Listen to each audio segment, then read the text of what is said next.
জ্ঞান এবং অহংকার, এই দুইয়ের মধ্যে সম্পর্ক কোথায়? সম্পর্ক ঠিক সেরকম যেরকম হাত এবং কাকনের, যেমন চোখ এবং দৃষ্টির সম্পর্ক। এবার আপনি বলবেন, এ আমি কি বলছি? জ্ঞান এবং অহংকারের এমন সম্পর্ক কি করে হতে পারে? দেখুন, যে ব্যক্তি জ্ঞানী, যার কাছে জ্ঞান রয়েছে এবং তিনি জানেন যে তার কাছে জ্ঞান রয়েছে, তার মধ্যে নিজে থেকেই অহংবোধ জাগ্রত হয়। খুব কম সংখ্যক এমন জ্ঞানী ব্যক্তি আছেন যারা নিজেদের অহংকারের বিষয়ে আঁচ করতে পারেন। প্রকৃত জ্ঞানী হলেন তিনি, যিনি নিজের জ্ঞানের সদ্ব্যবহার করে অহংকারকে দূর করেন। উচিত সময়ে বুঝে যান, নিজের অন্তর যাচাই করে এই বিষয়টা দেখেন যে তার অন্তরে অহংবোধ জাগ্রত হচ্ছে এবং নিজেকে সেখানেই থামিয়ে দেন, যাতে অহংকারের পথে তিনি অগ্রসর না হয়ে যান। এই অহংকার কখন উচিত, কখন অনুচিত, কখন প্রয়োগ করা উচিত, উচিত নয়, কখন বাধা দেওয়া উচিত, এটা শেখা অত্যন্ত প্রয়োজনীয়। আর যদি এটা আপনি শিখতে পারেন, তাহলে আপনি একজন জ্ঞানীও হয়ে উঠবেন এবং সুখীও থাকবেন। তাই মনে রাখবেন, এই জ্ঞান নিয়ে কখনোই অহংকার করবেন না, বরং সবসময় নিজের অহংবোধের বিষয়ে প্রকৃত ধারণা রাখবেন। আসুন আমার সাথে ভালোবেসে বলুন, রাধা রাধা। আমাদের জীবনে 7 ধরনের সুখ আছে, আর সেগুলো লাভ করার জন্য আমরা অত্যন্ত প্রচেষ্টা করি। কিন্তু কোনো প্রচেষ্টা করার পূর্বে তা কিভাবে করব সেটা বোঝা খুব প্রয়োজন, আর সেখানেই আমরা ভুল করে থাকি। যে কাজটা আমাদের পরে করা উচিত, সেটাই আমরা আগে করে বসি। আপনাকে স্পষ্ট করে বোঝাই, প্রত্যেক সুখের সাথে 2টি ক্রিয়া জড়িত থাকে। এবার যখন আমরা ধনের কথা বলি, তখনও 2টি ক্রিয়া জুড়ে থাকে। প্রথম ক্রিয়া হলো ধন অর্জন করা, দ্বিতীয় ক্রিয়া হলো ধনের ব্যবহার করা। আর জীবনে ধনের ব্যবহার করার পূর্বে ধন কিভাবে অর্জন করতে হয় তা শেখা অত্যন্ত প্রয়োজনীয়। এবার যদি আপনি বক্তা হয়ে থাকেন, শ্রেষ্ঠ বক্তা হতে চান, এই সংসারের সামনে নিজের বক্তব্য রাখতে চান, তাহলে কথা বলার পূর্বে কথা শুনতে শিখুন। তবেই আপনি একজন শ্রেষ্ঠ বক্তা হয়ে উঠতে পারবেন। জীবনে সম্পর্ক স্থাপন করার আগে সম্পর্ক বজায় রাখতে শিখুন, তবেই আপনি একজন প্রকৃত সাথী হয়ে উঠবেন। জীবনে পরাজয় মানার পূর্বে বিজয়ী হওয়ার চেষ্টা কিভাবে করতে হয় সেটা শিখুন, তবেই আপনি একজন নিপুণ ব্যক্তি হয়ে উঠবেন। অন্তিম এবং সবথেকে গুরুত্বপূর্ণ কথা, জীবনে ভালোবাসা লাভ করার পূর্বে ভালোবাসা প্রদান করতে শিখুন, তবেই আপনি একজন প্রকৃত প্রেমী হয়ে উঠবেন। আসুন আমার সাথে ভালোবেসে বলুন, রাধা রাধা। এই সংসারের সবথেকে বড় যুদ্ধ কোনটা? দেব-অসুরের যুদ্ধ, যা অনেক বছর ধরে চলেছিল, নাকি রাম রাবণের যুদ্ধ, নাকি মহাভারত? না, সংসারের সবথেকে বড় যুদ্ধ হলো সেইটা যা নিজের সাথে লড়া হয়, নিজের মনের সাথে লড়া হয়, নিজের অন্তরের সাথে লড়া হয়। এটাই সবথেকে বড় যুদ্ধ। এবার নিজেই দেখুন আপনার সবথেকে বড় শত্রুকে। আপনার স্বার্থ, আপনার কামনাগুলি, আপনার অহংকারগুলি, যা আপনাকেই নষ্ট করে দেয়। যদি এদের ওপর আপনি বিজয় লাভ করতে পারেন, তাহলে ধরে নিন এই সংসারে সবার উপরে আপনি বিজয় লাভ করতে পারবেন। এই সংসারে কেউ আপনাকে পরাজিত করতে পারবে না, কিন্তু তার জন্য প্রয়োজন অনুভূতির। অনুভূতি ভালোবাসার, অনুভূতি অনুপ্রেরণার। যে ব্যক্তি ভালোবাসতে পারেন এবং প্রেরণা দিতে পারেন, তিনি চিরকাল জয়লাভ করতে পারেন। নিজের কাছে ভালোবাসার এক অস্ত্র রাখুন আর প্রেরণার এক ঢাল। জীবনে কেউ আপনাকে পরাজিত করতে পারবে না। আসুন আর আমার সাথে ভালোবেসে বলুন, রাধা রাধা। সৌন্দর্য। মানুষ নিজের সৌন্দর্যের বিষয়ে কতটা ভাবে, চায় যে সে সব থেকে বেশি রূপবান হবে, সব থেকে বেশি সুন্দর হবে। কিন্তু সৌন্দর্যের পরিভাষা কি তা কি সে জানে? কোনো মাকে জিজ্ঞেস করুন, ওনার জন্য সৌন্দর্যের পরিভাষা ওনার সন্তান। কোনো ভক্তকে জিজ্ঞেস করুন, ওনার জন্য সৌন্দর্যের পরিভাষা ওনার ভগবান। শ্রীরামকে জিজ্ঞেস করুন। ওনার জন্য সৌন্দর্যের পরিভাষা হলো হনুমান। ভাঙা হানু, ফুলে যাওয়া মুখ, দেখতে গেলে উনি বানর, লম্বা লেজ, এত নিরীহ যে ওনাকে অমূল্য মালা দিলে সেটা ছিঁড়ে তার ভেতরে শ্রীরামকে খুঁজছিলেন। কিন্তু ওনার ভাবনা কত সুন্দর। উনি এটা বিশ্বাস করেন যে সংসারের যতই মূল্যবান জিনিস দিয়ে এই মালা তৈরি করা হোক না কেন, যদি এর মধ্যে শ্রীরাম না থাকেন তাহলে এর মধ্যে কোনো অর্থ নেই। সৌন্দর্য রূপে নয়, ভাবনায় নিহিত থাকে। যদি আপনি সৌন্দর্য প্রাপ্ত করতে চান তাহলে তা কর্মে নিয়ে আসুন, ভাবনায় এবং বিচারে নিয়ে আসুন। এই সৌন্দর্য আপনার সাথেই থাকবে। যদি আপনি সৌন্দর্যকে রূপের মধ্যে খোঁজেন তাহলে কিছুক্ষণের জন্য পাবেন, সেই সৌন্দর্য সময়ের সাথে হারিয়ে যাবে। সৌন্দর্য যদি পেতে চান, খুঁজতেই চান, তাহলে হৃদয় খুঁজুন, কর্মে খুঁজুন। মন প্রসন্ন হয়ে বলবে রাধা রাধা। এই সংসারে মানুষ জন্মগ্রহণ করেন, বড় হতে থাকেন, পুরুষার্থ লাভ করেন, অর্জন করেন। অর্জন করা আসলে কি? বেশিরভাগ মানুষ বলেন অর্জন করা অর্থাৎ ধন সম্পত্তি অর্জন করা। আর কি অর্জন করা যায়? আর কি লাভ করা যায়? আসল প্রশ্ন হলো এটাই যে কি এমন আছে যা বাস্তব রূপে অর্জন করার যোগ্য। তা হলো ব্যবহার, জ্ঞান এবং সন্তোষ। কেন? কারণ আপনি যখন এই সংসার ছেড়ে চলে যাবেন তখন আপনার ধন সম্পত্তি আপনাকে বিদায় জানাতে আসবে না।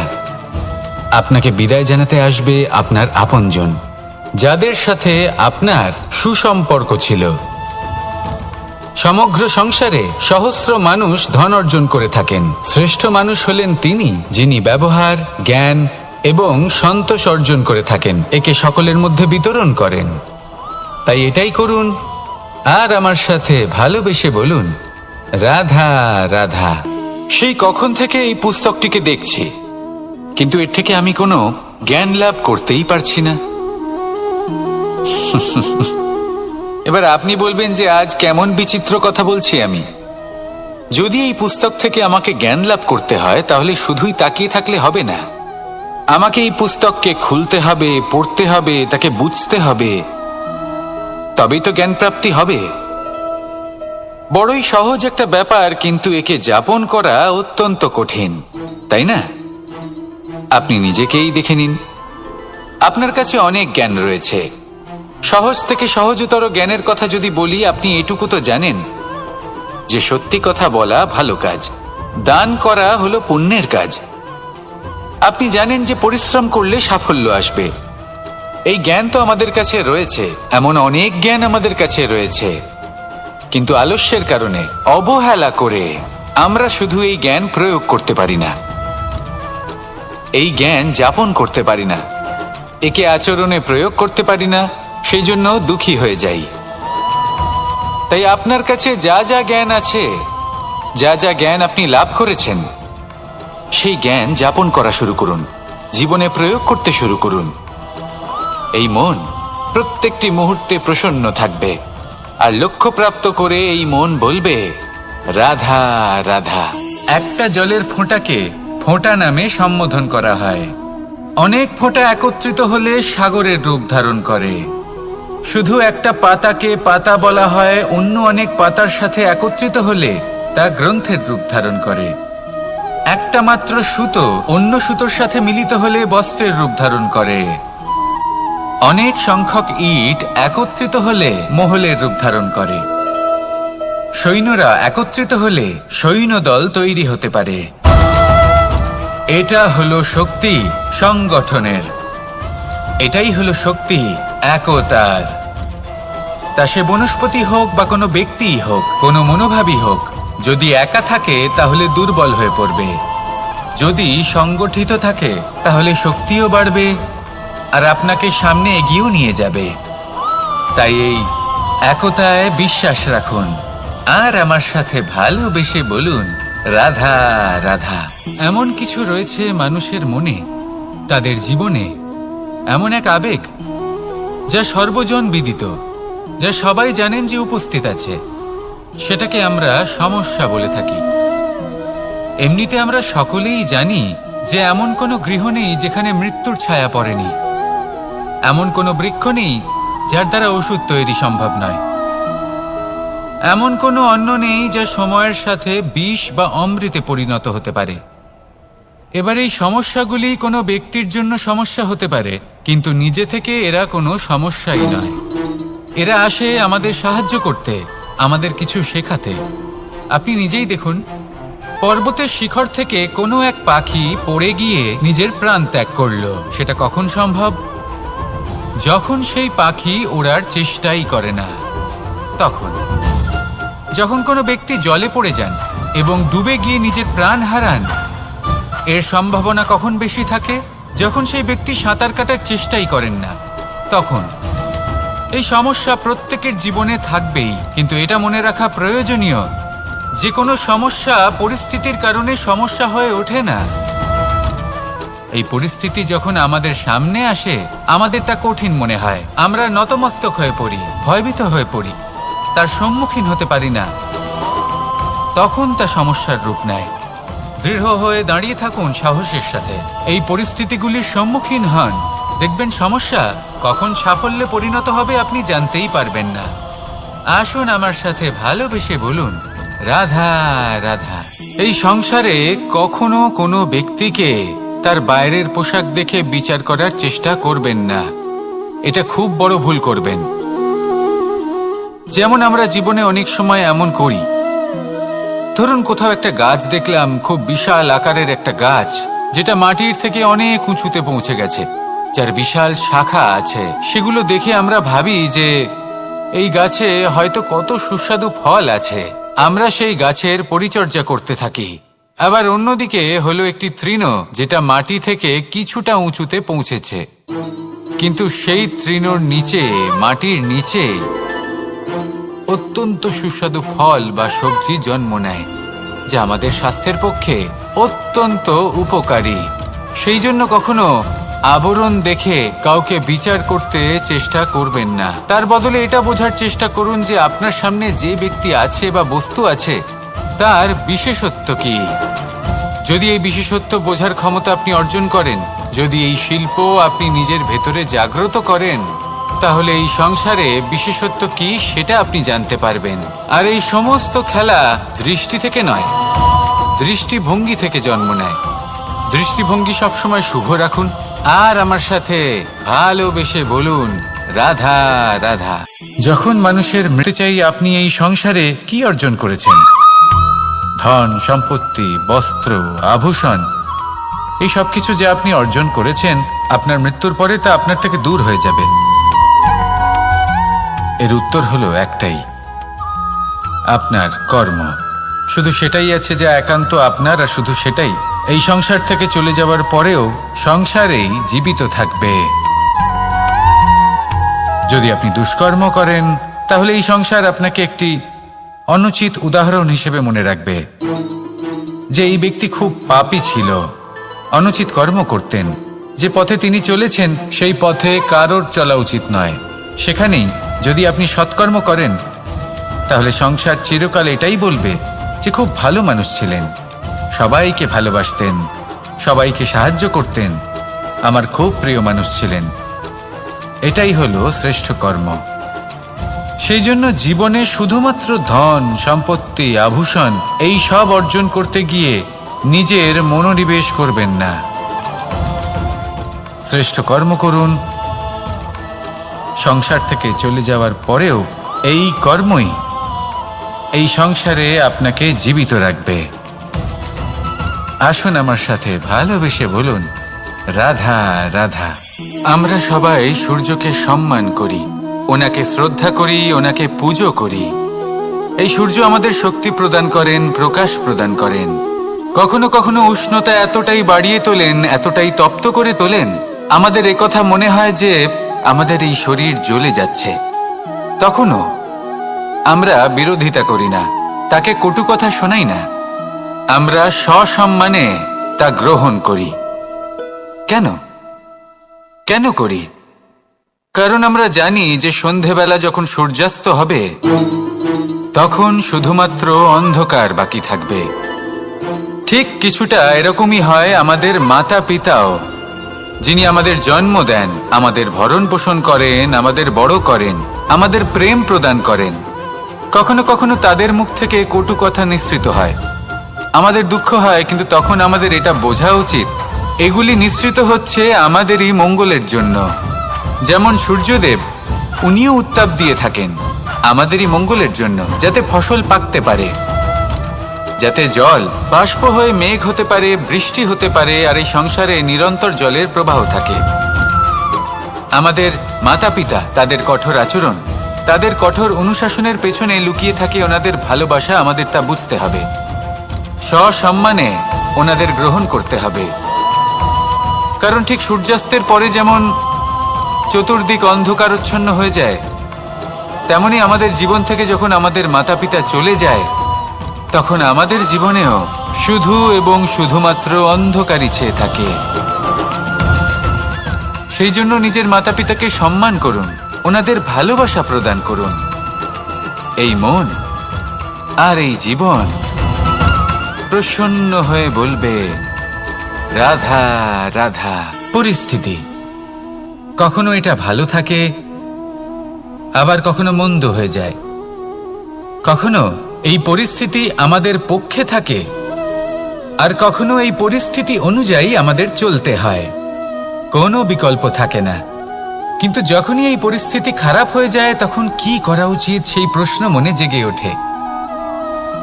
পরিস্থিতি যখন প্রতিকূল হয় তখন আমরা কিছু হারালে তা হারিয়ে ফেলি, ঠিক আছে, কিন্তু যা বাকি আছে সেটা আমরা আগলে রাখতে পারি। পরিস্থিতিকে সামলে রাখার চেষ্টা আমরা অবশ্যই করতে পারি, শুধু সেটুকুই আমাদের হাতে রয়েছে।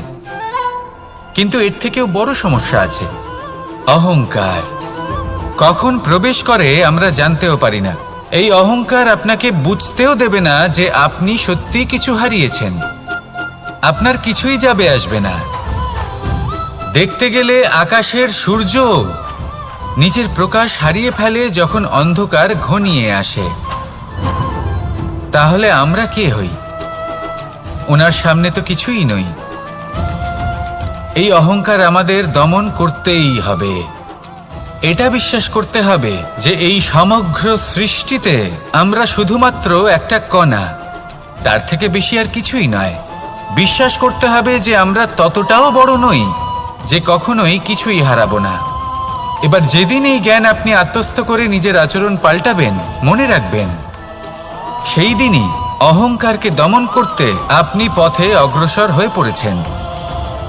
এই অহংকারকে দমন করুন আর আমার সাথে ভালোবেসে বলুন রাধা রাধা। আমি দ্বারকাধীশ এবং আমার সভাতে বিভিন্ন সময় বিভিন্ন ধরনের মানুষ আসেন, নিজেদের দাবি নিয়ে, নিজেদের ইচ্ছে নিয়ে। কখনো কেউ ভোজন চান, আবার কখনো কেউ ওষুধ, কখনো কেউ বস্তু চান, কেউ আবার চান বস্ত্র। কারোর জ্ঞান চাই, কারোর ধন চাই, আবার কারোর বাসস্থান। অনেক সময় আমি এই অনুরোধ, এই ইচ্ছে পূর্ণ করি না। এবার আপনি এটা ভাবতেই পারেন যে কৃষ্ণ তো তাহলে লোভী, ওর কাছে তো সব নিজের প্রয়োজনগুলি এবং ইচ্ছেগুলি পূরণ করা উচিত। এটা অত্যন্ত প্রয়োজনীয়, আর এগুলো তিনি করতে পারেন শিল্প, ব্যবসা, আচরণ অথবা জ্ঞানের ভিত্তিতে। এই পথে চলতে হবে, পরিশ্রম করতে হবে, তবেই সে কিছু অর্জন করতে পারবে। এবার এমন কোনো ব্যক্তি যার এই সব কিছুতে কোনো রুচি নেই, যে কিছুই করতে চায় না, সে কিছুই অর্জন করতে পারবে না। এবার এরকম কোনো ব্যক্তিকে যদি আমি কোনো বস্তু প্রদান করি তাহলে কি হবে? সে পরাধীন হয়ে যাবে, আর সেটা উচিত হবে না। যখনই দান করবেন তা ভাবনা চিন্তা করে এমনভাবে দান করবেন যাতে সামনের ব্যক্তি স্বাধীন হতে পারেন, পরাধীন নয়। আসুন আমার সাথে ভালোবেসে বলুন রাধা রাধা। আমরা সকলে শক্তি অনুভব করতে চান, তাহলে তা পাবেন শুধু একতার দ্বারা, সংগঠনের দ্বারা। যদি আপনাকে উদাহরণ দিই, নিজের এই হাতটাকে দেখুন, 5টা আঙুল রয়েছে। কোনো একটা বস্তুকে নিজের একটা আঙুল দ্বারা তুলে ধরার চেষ্টা করে দেখুন, বড়ই কষ্ট হবে। তখন আপনি বুঝতে পারবেন যখন এই 5টি আঙুল একত্রিত হয় তখন কোনো কাজ কতটা সহজ হতে পারে। এটাই হলো শক্তি একতার। সব থেকে ভালো উদাহরণ যদি আপনাকে দিই তাহলে বাঁশি। এই বাঁশি থেকে অত্যন্ত মধুর সুর নির্গত হয় যা সবার মন প্রসন্ন করে দেয়। এই কথা সত্যি, কিন্তু এই বাঁশি আমি একটা বা দুটো আঙুল দিয়ে বাজাতে পারবো না। আমাকে প্রত্যেকটা আঙুল ব্যবহার করতেই হবে, তবেই এর থেকে মধুর সুর নির্গত হবে যা সকলকে প্রসন্ন করবে, ঠিক কিনা? ঠিক এইভাবেই যদি আপনি চান যে আপনার জীবনরূপী বাঁশি থেকেও মধুর সুর নির্গত হোক বা সবার মনকে প্রসন্ন করে তুলুক, তাহলে আপনাকেও জীবনে একতা নিয়ে আসতেই হবে। আপনি একাও কর্ম করতে পারেন, পথ চলতেও পারেন, সামনেও এগোতে পারেন, সাফল্যও লাভ করতে পারেন। কিন্তু যখন সকলে একসাথে এগোবেন, সেই পথে চলবেন, সেই কর্মই করবেন, তখন লক্ষ্যে অবশ্যই পৌঁছবেন, সাফল্য অবশ্যই লাভ করবেন। কিন্তু সেই সাফল্য এবং তার আনন্দর সংমিশ্রণটাই একটু অন্যরকম হবে। তাই জীবনে ঐক্যবদ্ধ হন, একসাথে মিলে এগোতে থাকুন, আর আমার সাথে ভালোবেসে বলুন রাধা রাধা। এই জীবন কিভাবে বদলানো সম্ভব?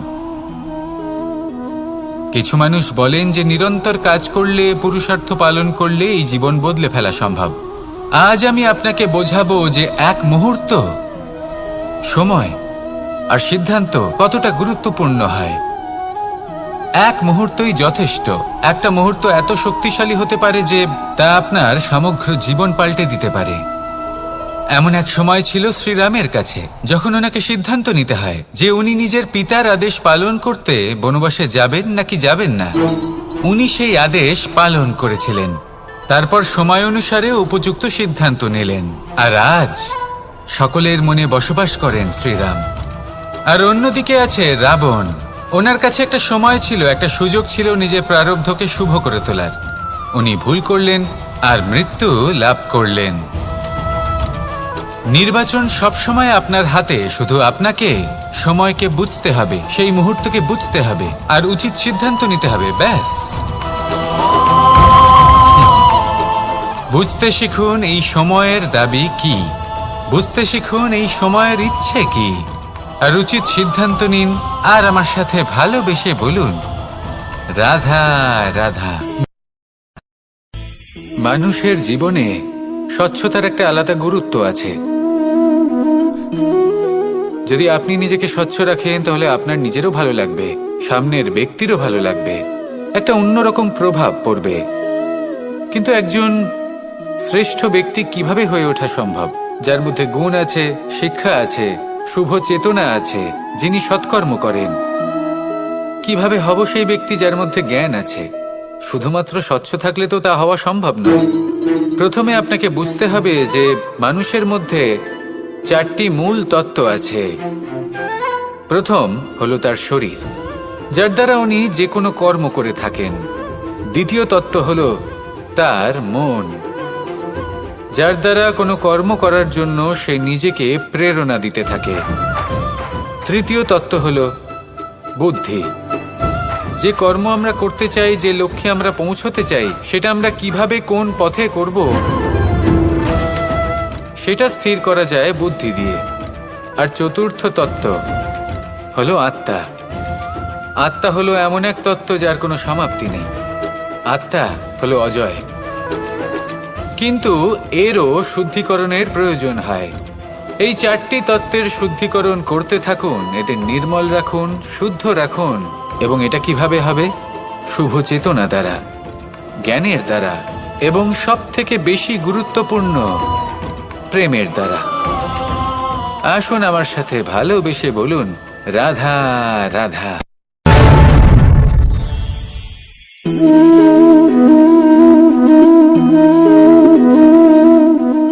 জল এই সংসারের সমস্ত প্রধান তত্ত্বের মধ্যে একটি। এই জল যে কোনো জ্বালা দূর করে, আগুনকে নিভিয়ে দেওয়ার ক্ষমতা রাখে, অবিরল অবিচল ভাবে প্রবাহিত হতে পারে, একে কেউ বাধা দিতে পারে না। এর পথে বাধা সৃষ্টি করলে নিজের পথ নিজেই খুঁজে নেবে বা সে নিজেই নিজের পথ বানিয়ে নেবে, কিন্তু কখনো থামবে না। এই জল হলো মহান, আর এর একটা মহান গুণ আছে, এর নিজস্ব কোনো রং নেই, কিন্তু যখন মেঘ থেকে বৃষ্টিরূপে পৃথিবীতে ঝরে পড়ে তখন সমস্ত সংসারকে রঙিন করে তোলে। যেখানে খরা হয়েছে সেখানে শ্যামল করে তোলে, যে স্থান শ্যামল সেখানে ভিন্ন ভিন্ন প্রকারের পুষ্প ফুটিয়ে তোলে। এই জলের মতন আমাদের হতে হবে। ওর যেমন কোনো রং নেই, আমাদেরও যেন কোনো অহংকার না থাকে। শুধু কর্মের এই ধারাতে বইতে থাকুন, এই সংসারের মঙ্গল করতে থাকুন, শ্রেষ্ঠ কর্ম করতে থাকুন। এই সংসারকে এটা বলার কোনো প্রয়োজন নেই যে আপনি কে। আপনি যদি কর্ম করতে থাকেন তাহলে এই সংসার নিজে থেকেই আপনার মূল্য জানতে পারবে, আর তখন এই মন প্রসন্ন হয়ে বলবে রাধা রাধা। একদিকে হলো আঙুর আর অন্যদিকে কিশমিশ। দেখতে গেলে এই দুটোই সবারই খুব প্রিয়, শিশু হোক, যুবক হোক বা কোনো বৃদ্ধ ব্যক্তিই হোক না কেন। আর দেখতে গেলে এই কিশমিশ এটা আঙুর থেকেই আসে, তারই অন্য একটি রূপ। কিন্তু কখনো হাটে যান আর গিয়ে জিজ্ঞেস করুন যে এই কিশমিশ আর আঙুর এই দুইয়ের মধ্যে অধিক মূল্য কার? আপনিও নিশ্চয়ই জানবেন যে কিশমিশের মূল্য আঙুরের থেকে অনেক গুণ বেশি। এবার এরকম কেন হয়? এর পেছনে কি কারণ থাকতে পারে? একদিকে হলো সেই আঙুর যা টাটকা অবস্থায় গাছ থেকে পেড়ে খাওয়া যায়, আর অন্যদিকে হলো কিশমিশ যাকে মাসের পর মাস রোদে ফেলে রাখা হয়। একদিকে আঙুর যা কিনা অত্যন্ত রসালো, আর কিশমিশে কোনো রসই নেই। একটি হলো অত্যন্ত কোমল এবং সুন্দর, অন্যটি অমসৃণ এবং তাতে বিন্দুমাত্র সৌন্দর্য নেই, তাও তার মূল্য বেশি। এইসব কেন হয়? এই কারণেই হয় কারণ সেই আঙুর অনেক মাস পর্যন্ত রোদ সহ্য করে থাকে, কষ্ট সহ্য করে থাকে, তবেই সেই আঙুর কিশমিশে পরিণত হয়। এবার জীবনের কড়া রোদ যাকে সহ্য করতে হয় তার সাথেও এটাই হয়ে থাকে, তারও মূল্য আপনা থেকেই বৃদ্ধি পায়। আপনার জীবনে আপনার গুণ, আপনার প্রতিভা তা অত্যন্ত গুরুত্বপূর্ণ, কিন্তু যখন আপনি অভিজ্ঞতা লাভ করেন তখনই সেই অভিজ্ঞতা আপনার গুণ এবং প্রতিভাকে আরো অনেক বেশি শ্রেষ্ঠ করে তোলে। তাই জীবনের কঠোর রোদের মধ্যেও দাঁড়িয়ে থাকাটা শিখে নিন, সাহসের সাথে কঠিন পরিস্থিতির সম্মুখীন হওয়াটা শিখে নিন। ঠিক এইভাবেই অভিজ্ঞতা লাভ করতে হয়, আর এই অভিজ্ঞতা আপনার মূল্য বৃদ্ধি করতেই থাকবে, করতেই থাকবে। আর তখন এই মন প্রসন্ন হয়ে বলবে রাধা রাধা। আমাদের সকলের জীবনেই দুই ধরনের ব্যক্তি থাকেন, বন্ধু এবং শত্রু। তারা হলেন আমাদের প্রিয় বন্ধু, যারা আমাদের জীবনে সবসময় আমাদের পাশে থাকেন। কখনো কখনো আমরা তাদের জন্য কিছুই করি না, তাও তারা আমাদের আনন্দ প্রদান করেন, ভালোবাসা প্রদান করেন। আর অন্যদিকে থাকে আমাদের শত্রু। দেখতে গেলে যখন আমরা জন্ম নিই তখন কিন্তু আমাদের কোনো বন্ধু থাকে না, আমাদের কোনো শত্রুও থাকে না।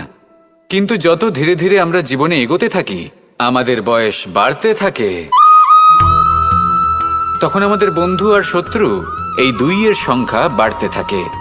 আর সেই সবকিছু নির্ভর করছে আমাদের কথার ওপর এবং আমাদের ব্যবহারের ওপর। এবারে আপনি যদি কোনো ব্যক্তিকে স্বাগত জানান উদার চিত্তে, ভালোবেসে, তাহলে সেই ব্যক্তি আপনার বন্ধু হবেই হবে। কিন্তু যদি আপনি নিজে হাতে কাউকে সামনে অগ্রসর হতে বাধা দেন, বিনা কারণে তার সাথে খারাপ ব্যবহার করেন, তাহলে তার মনে শত্রুতার বোধ অবশ্যই জেগে উঠবে। আর রইল বিষয় কথার, যদি আপনার কথা মধুর হয় তাহলে সবাইকে আপনি আপন করে নিতে পারবেন। এই কথাই যদি কটু হয় তাহলে আপনার আপনজনেরাও দূরে চলে যেতে পারে। তাই নিজের কথার উপর সংযম রাখুন এবং নিজের আচরণ উদার করে তুলুন। জীবনে সুখে সুখ থাকবে। আসুন আমার সাথে ভালোবেসে বলুন রাধা রাধা। এই সংসারে যখনই কোনো সমস্যা আসে তখন আমরা আমাদের সব থেকে বড় সম্বলের কাছে আশ্রয় খুঁজি, তা হলো আমাদের বিশ্বাস। এবার প্রশ্ন হলো এটাই যে এই বিশ্বাস কার উপর করা যেতে পারে? পরিবারের ওপর, বন্ধুর ওপর, নাকি তাদের ওপর বিশ্বাস করা উচিত যাদেরকে আমরা কখনো সঙ্গ দিয়েছি? দেখুন, এই সংসারে বিপদের সম্মুখীন হলে কে আপনাকে সাহায্য করবে সেটা নির্বাচন করা আপনার হাতে নেই। সেটা সেই সকল ব্যক্তির উপর নির্ভরশীল যে তারা আপনাকে সাহায্য করবে নাকি করবে না। অর্থাৎ যখনই কোনো বিপদ আসে, সর্বপ্রথম তার সম্মুখীন আমাদের নিজেকেই হতে হয়, আর তার জন্য প্রস্তুত থাকা প্রয়োজনীয়। সেই শক্তি, সেই সাহস অর্জন করা প্রয়োজনীয়। দেখুন, যখনই অন্ধকার আসে তখন সবার আগে কে আপনাকে ত্যাগ করে চলে যায়? আপনার নিজেরই ছায়া। এই অন্ধকারের সম্মুখীন হতে হয় অন্তরের প্রদীপের দ্বারা, অন্তরের আত্মা দ্বারা। তবেই আপনি অন্ধকারের ওপর জয়লাভ করতে পারবেন। সেই জন্য যে বিপদই আসুক না কেন, নিজেকে তার জন্য প্রস্তুত রাখা উচিত। সেই সাহস নিয়ে আসুন। এমন কোনো বিপদ নেই যা আপনাকে ভেঙে দিতে পারে। আসুন আমার সাথে ভালোবেসে বলুন, রাধা রাধা। এই সংসারে সব থেকে ভয়ানক এবং গভীর অন্ধকার কোনটা? সেটা যখন মেঘ সূর্যকে ঢেকে দেয় এবং সংসার অন্ধকারাচ্ছন্ন হয়ে ওঠে, নাকি তখন যখন সূর্যাস্তের সময় ঘনিয়ে আসে, সূর্য ঢলে যায় এবং এই সংসারে অন্ধকার ছেয়ে যায়, নাকি সেই অমাবস্যার রাত্রি যখন চতুর্দিকে ঘন অন্ধকার থাকে এবং চন্দ্রমার প্রকাশ কোথাও থাকে না? না, এই সংসারে সব থেকে বেশি ভয়ানক অন্ধকার হলো মানসিকতার অন্ধকার। মানসিকতা খুব গভীর একটা বিষয়। এই মানসিকতাই সত্যের রূপ ধারণ করে এবং আমাদের এই মানসিকতা এবং বিবেকে একটা সূর্য থাকে। যদি আমরা এটা জীবন থেকে বের করে ফেলি, তাহলে নিরাশা, হতাশা, অসফলতা এর এমন এক ঘন অন্ধকারে আমরা ফেসে যাব যে তার থেকে বাইরে বের হওয়া প্রায় অসম্ভব ব্যাপার হয়ে দাঁড়াবে। বড়ই কঠিন হয় সেই সময়। সেই জন্য ইতিবাচক মনোভাব থাকা খুব প্রয়োজনীয়। এটা ভাববেন না যে এটা আমার সাথে কেন হলো, এই সমস্যা কেন এলো, ওই ব্যক্তি আমার সাথে এটা কেন করলেন। এটা ভাবুন যে আমি জীবনে যে পরিস্থিতিতে দাঁড়িয়ে আছি তার থেকে আমি ঠিক কিভাবে বাইরে বেরোতে পারবো। যতই ঘন অন্ধকার থাকুক না কেন, খুব ছোট একটা প্রদীপের প্রকাশ আমাদের পথপ্রদর্শক হয়ে দাঁড়াতে পারে। আর আমাদের জীবনে এই ছোট্ট একটা প্রকাশ হলো আশা। এই আশার একটি কিরণ আমাদের অত্যন্ত গাঢ় অন্ধকারেও পথ দেখাতে পারে। তাই এই আশাকে সবসময় মনে প্রজ্বলিত করে রাখুন। গাঢ় থেকে গাঢ় অন্ধকারের সাথে, কঠিন থেকে কঠিনতর সমস্যার সাথে লড়াই করুন, সামনে এগিয়ে চলুন, আর আমার সাথে ভালোবেসে বলুন, রাধা রাধা। শত্রুতা। একজন মানুষ অন্য মানুষের সাথে শত্রুতা করে বসেন। দুজন ঘনিষ্ঠ বন্ধু, এমনও এক সময় আসতে পারে যখন এনারা একে অপরের শত্রু হয়ে ওঠেন। এর অনেকগুলো কারণ হতে পারে, কিন্তু মূল কারণ হলো আলোচনা। আগে হ্যাঁ, আপনি যদি কারোর বিষয়ে আলোচনা করেন তাহলে সে আপনার শত্রু হয়ে যেতে পারে।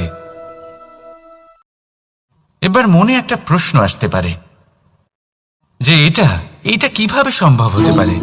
আলোচনা, এটা তো অত্যন্ত জরুরি। যদি আমি নিজের বন্ধুর খারাপ কাজের বিষয়ে আলোচনাই না করি তাহলে সে শুধরবে কি করে? এ কথা সত্যি যে আলোচনা আবশ্যক, কিন্তু তার থেকেও বেশি গুরুত্বপূর্ণ এবং আবশ্যক হলো আপনার এই সিদ্ধান্ত। সিদ্ধান্ত এটাই যে আপনার এই আলোচনা কোন স্থানে করবেন। যদি এটা সবার সামনে করবেন ভাবেন, তাহলে তা অপমানও হয়ে যেতে পারে। যদি এটা আলাদাভাবে করেন তাহলে তা পরামর্শ হয়ে যায়। অপমান কেউ স্বীকার করতে পারেন না, কিন্তু পরামর্শ সকলের ভালো লাগে। তাহলে যদি আপন কারোর জন্য ভালো কিছু চান, কাউকে শুধরে দিতে চান, আর আপনার মনে হয় আলোচনা আবশ্যক, তাহলে সর্বপ্রথম সময়, পরিস্থিতি আর স্থানের কথা মনে রাখবেন। নয়তো এই আলোচনা আপনাকে খুব ভোগাতে পারে। তাহলে আসুন আমার সাথে ভালোবেসে বলুন, রাধা রাধা। আপনার জীবনেও কি সমস্যা রয়েছে? অবশ্যই থাকবে। প্রত্যেকের জীবনেই সমস্যা থাকে। প্রত্যেক মানুষ জিজ্ঞাসাও করেন যে এই সমস্যা আসলে কি আর কেন আসে জীবনে। আপনাকে একটা কথা বলে দিই যে সমস্যা আসলে সেটা নয় যা আপনার পথে বাধা সৃষ্টি করে, বরং সমস্যা হলো সেটাই যেটা আপনি তখন দেখতে পান যখন আপনার একাগ্রতা আপনার পথ থেকে, আপনার লক্ষ্য থেকে সরে যেতে থাকে। আর এই সমস্যাগুলি দূর করার জন্য, এর সমাধান করার জন্য একটাই পথ আছে। নিজের সমস্ত ভাবনা আরো একবার একাগ্র করুন নিজের পথের দিকে, নিজের লক্ষ্যের দিকে। আপনার সমস্ত ভাবনা যদি কেন্দ্রীভূত হয় নিজের লক্ষ্যে, তাহলে এই সমস্যা দূরে থাকবে। যদি এরকম না হয়, যদি আপনার মন একটু অন্যদিকে চলে যায়, তাহলে এই সমস্ত সমস্যা আবার সামনে চলে আসে আর বাড়তেও থাকে। দেখুন, যেখানে আপনার লক্ষ্য রয়েছে, বাণ যদি সেখানেই চালাতে হয়, তাহলে দৃষ্টি তো সেদিকেই রাখতে হবে। তবেই তো আপনি সেই লক্ষ্য ভেদ করতে পারবেন। সেই জন্য মনে রাখবেন, সর্বদা লক্ষ্য রাখবেন নিজের পথে, সেই পথেই সামনে এগোতে থাকুন নিজের লক্ষ্যের দিকে। আপনি যত সামনে এগোতে থাকবেন, এই সমস্যা তত পিছিয়ে যাবে। তাহলে আসুন, আমার সাথে ভালোবেসে বলুন, রাধা রাধা। এই পাখিরা সত্যি খুব সুন্দর, আমার খুব ভালো লাগে। আপনি নিশ্চয়ই শুনে থাকবেন যে কিছু পাখির কাছে ডানা অবশ্যই থাকে, কিন্তু উড়তে পারে না। তারা চায় উঁচু আকাশে উড়ে বেড়াতে এবং মেঘেদের সাথে কথা বলতে, করতেই পারে না। এবার এই সংসারেও পাওয়া যায় ঘুড়িও। এদের মধ্যে না জীবন আছে, না প্রাণ আছে, আর না আছে ডানা, কিন্তু এরা আকাশের সাথে কথা বলে, হাওয়ার বেগের সাথে কথা বলে, আনন্দ করে, উৎফুল্ল হয়ে ওঠে। আকাশে জীবনের কিছু মুহূর্ত কাটায়।